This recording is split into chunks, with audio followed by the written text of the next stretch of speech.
त्यामुळे सगळेच नेते भरभरून व्यक्त होत आहेत. सगळ्याच नेत्यांशी संवाद साधण्याची ही स्पर्धा सुरू आहे आणि संवाद साधण्यासाठी नेत्यांचीही स्पर्धा सुरू आहे.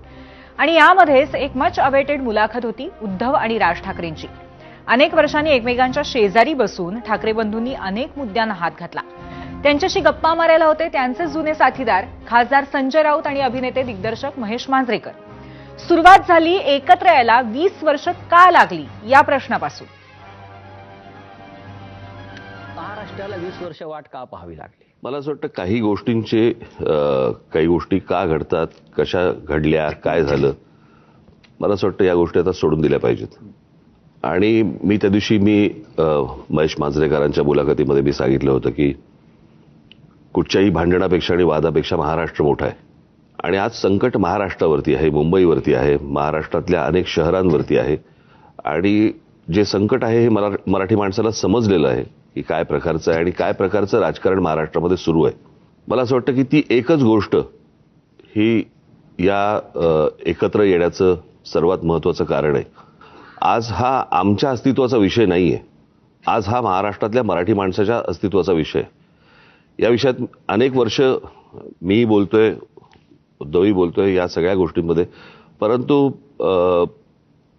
आज अशा एका वळणावरती ही निवडणूक आणि महाराष्ट्र येऊन उभा आहे की ज्याला आपण अभी नहीं तो कभी नहीं हे जे आपण नेहमी म्हणतो, तर ही परिस्थिती आज मुंबईवरती येऊन ठेपलेली आहे, ठाण्यावरती येऊन ठेपलेली आहे.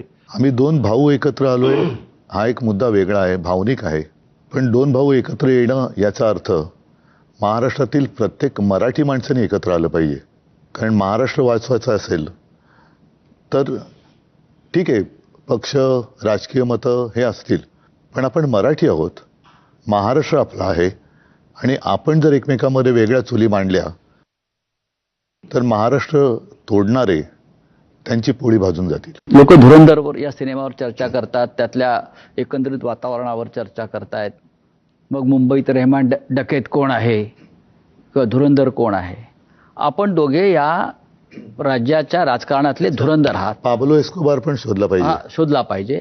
मी तुम्हाला तेच सांगतोय की आज मुंबई, ठाणे, नाशिक सारख्या शहरामध्ये अंमली पदार्थ म्हणजे ड्रग्स, विविध प्रकारचं ड्रग्स सहज उपलब्ध आहे. ठाण्यामध्ये परवा 5.5 कोटीचं मॅड्रेक्स पकडलं ठाण्यात. साताऱ्यामध्ये ड्रगची फॅक्टरी डेप्युटी सीएमच्या दारात पकडली. मुंबईमध्ये काल 2.25 कोटीचं ड्रग्स पकडलं. हे चित्र या महाराष्ट्रात यापूर्वी कधीच नव्हतं. आणि हे सगळं ड्रग्स गुजरातच्या मार्गे, मुंद्रा पोर्ट जे अडाणींचं आहे, हे चित्र तुम्हाला महानगरपालिका आहेत, प्रत्येक ठिकाणी महानगरपालिका आहे. हे चित्र गंभीर नाही का? या सगळ्या गोष्टींच्या महानगरपालिकांशी संबंध काही नाही.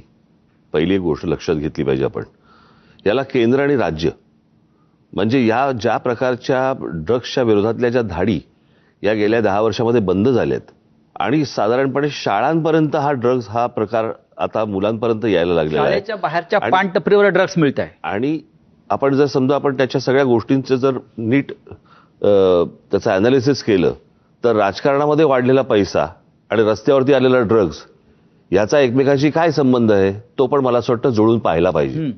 कारण एवढा राजकारणामध्ये ज्या प्रकारच्या निवडणुकांवरचा खर्च आणि सगळ्याच गोष्टी ज्या प्रकारे होत आहेत आणि ज्या प्रकारे ड्रग्ज रस्त्यावरती येतात आणि त्याच्यावरती कोण हे व्यवहार करतं ह्याच्यावरती कुठच्याही प्रकारच्या धाडी किंवा त्याच्यावरती कुठचीही बंधनं येत नाहीयेत, हे काय आहे हे मला असं वाटतं केंद्र आणि राज्य सरकारला विचारणं गरजेचं आहे. नाही, उठसूट मुख्यमंत्री सगळ्यांना क्लीन चिट देत सुटलेत.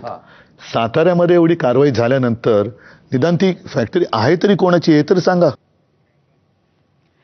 या मुलाखतीमध्ये बिनविरोध उमेदवार निवडीच्या मुद्द्यावरती दोन्ही बंधूंना प्रश्न विचारला. तेव्हा राज ठाकरेंनी नोटा नव्हे तर वाटलेल्या नोटांवरती बोट ठेवलं आणि उद्धव ठाकरेंनी बिनविरोध निवडीमुळे जेनझी कसं चिडलंय हे सांगितलं. मतदार जो निवडतो म्हणजे त्याचं मत की मला हा हवा की नको हे राहिलंच नाही. मग अशा वेळेला तर काही करू शकत नाही. आता एखादा आला नाही, कोणीच उभं राहिलं नाही. मला वाटतं तिकडे असं आलं पाहिजे की मग 30% लोकांनी म्हटलं ना की आम्हाला नको तर ते बाद केलं गेलं पाहिजे. काय आहे तो माझं त्या वोटिंग पॅड जे आहे ना त्याच्यावरती एक अधिकार आहे नोटांचा, पण त्या नोटांमुळे झालेला प्रॉब्लेम आहे हा. नाही पण नोटा आता तो निर्विवाद असेल तर तिकडे वाटलेल्या मतदानाला नोटांमुळे- वाटलेल्या नोटांमुळे झालेला वाटलेल्या problem. नोटांमुळे झालेला प्रॉब्लेम आहे, त्याच्यामुळे नोटाचा पण अधिकार नाही घ्या. पण आता तिथे निर्विवाद आले तर तिकडे नोटा पण दाबायला चान्स नाही ना. एक्झॅक्टली, कारण नोटा मिळाल्या ना. नाही पण म्हणून माझं म्हणणं आहे की नोटा हे पाहिजे. नाही महेशजी, हा. म्हणून जसं काही वेळेला एखाद्या कामासाठी टेंडर काढलं जातं आणि ते टेंडरमध्ये जर काही गफलत वाटली तर रिटेंडर करतात. तसंच मला असं वाटतं, मी परवाच्या आमच्या पत्रकार परिषदेत बोललो की जिथे हे बिनविरोध झालेत तिथे निवडणूक आयोगाने रिझल्ट थांबवले, ते यांच्या आमच्या बाकीच्या निवडणुकांबरोबर जाहीर करतील, कारण तो गुलाम आहे त्यांचा. याबरोबरच 0 मध्ये आणखीन एक छोटासा ब्रेक घेणार आहोत. पाहत रहा एबीपी माझा.